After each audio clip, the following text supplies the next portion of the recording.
بسم اللہ الرحمن الرحیم. السلام علیکم ورحمۃ اللہ وبرکاتہ ایوری ون. آج میں بہت ایکسائٹیڈ ہوں کیونکہ میرے ساتھ ماشاءاللہ ہم بہت محبت کرتے ہیں ان سے. ہمارے شیخ، ہمارے scholar professor doctor Hammad Lakhvi صاحب، اور ماشاءاللہ 31 ایئرس سے ایجوکیشن کی فیلڈ، ہائر ایجوکیشن کی فیلڈ سے ان کا تعلق ہے، and currently professor and dean at university of Punjab, faculty of Islamic studies.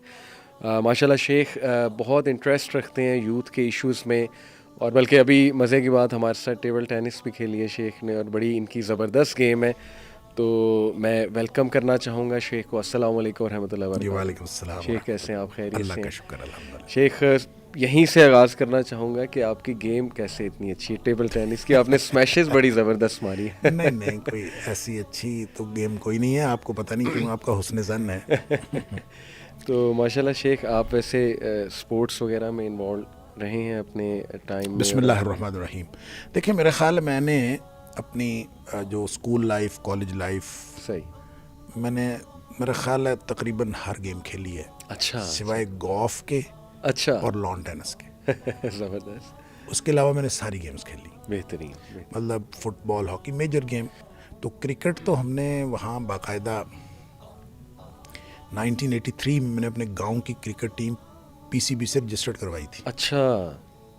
83 میں، صحیح صحیح جب ابھی لوگوں کو شعور نہیں ہوتا تھا یہ رجسٹریشن وغیرہ کا. صحیح. تو شاید گاؤں کی پہلی ٹیم ہوگی پاکستان میں جو پی سی بی سے رجسٹرڈ کیا ہوئی ہو، بات ہے، کیا بات ہے. اور وہ ابھی تک رجسٹرڈ چلی آ رہی ہے.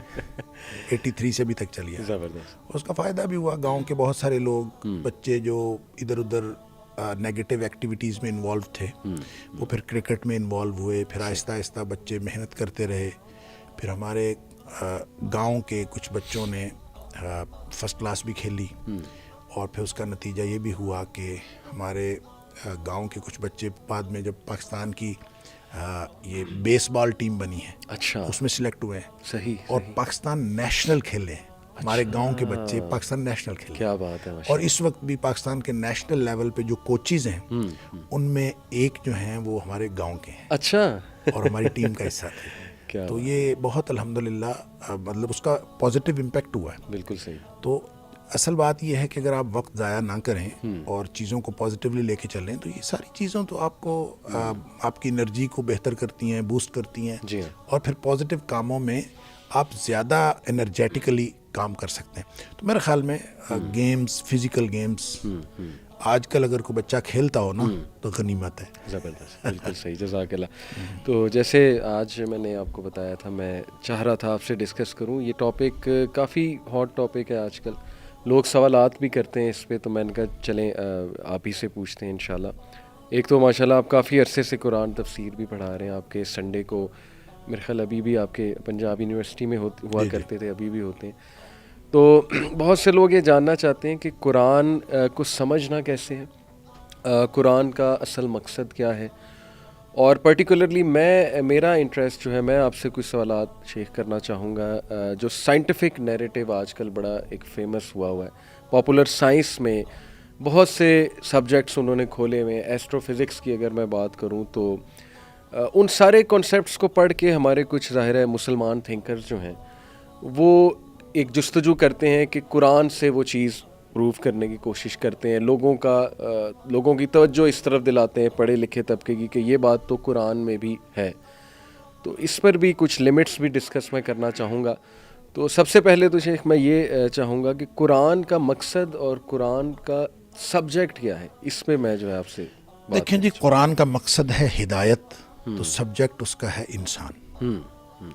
اور انسان کی ہدایت کے لیے قرآن نازل ہوا ہے، اور انسان کی تخلیق کا مقصد اللہ کی بندگی. صحیح. وما خلقت الجن والانس الا لیعبدون. بالکل ٹھیک. لہٰذا بندگی کیسے کرنی ہے اس کی پوری ہدایت قرآن میں ہے یا صاحب قرآن کی سیرت میں. بالکل ٹھیک. لہٰذا قرآن کو آپ کبھی بھی نبی اکرم صلی اللہ علیہ وسلم کی سیرت سے جدا کر کے نہیں پڑھ سکتے. اس کی وجہ یہ ہے کہ ایسا تو ہوا ہے تاریخ میں کہ نبی آئے اور کتاب نہیں آئی، ٹھیک، لیکن ایسا کبھی نہیں ہوا کہ کتاب آئی ہو اور ساتھ نبی نہ آیا ہو. اس کا مطلب یہ ہوا کہ جو صاحب قرآن کا اسوہ ہے صحیح، وہ زیادہ امپورٹنٹ ہے اور قرآن جب نازل بھی انہی پر ہوا ہے، یعنی قرآن مدینہ یا مکہ میں تو نازل نہیں ہوا. صحیح. قرآن کہاں نازل ہوا ہے؟ نبی کریم صلی اللہ علیہ وسلم کے دل پر نازل ہوا ہے، صحیح. آپ کے قلب اطہر پر نازل ہوا.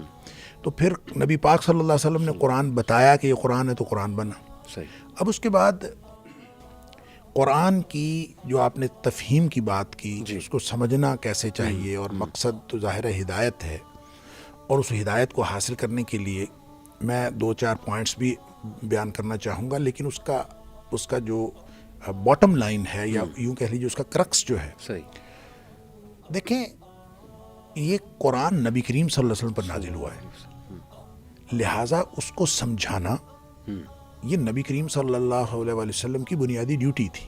وَأَنزَلْنَا إِلَيْكَ الذِّكْرَ لِتُبَيِّنَ لِلنَّاسِ مَا نُزِّلَ إِلَيْهِمْ. ٹھیک. اے حبیب صلی اللہ علیہ وسلم، ہم نے آپ کی طرف نازل کیا ہے تاکہ آپ لوگوں کو بتائیں، لوگوں کے لیے واضح کریں کہ اس کے اندر کیا نازل ہوا ہے. صحیح. لہذا نبی اکرم صلی اللہ علیہ وسلم نے اللہ کے نازل کردہ قرآن کو پورا کا پورا سمجھا دیا. اب اس کے بعد اس کے معنی مفہوم متعین ہو گئے.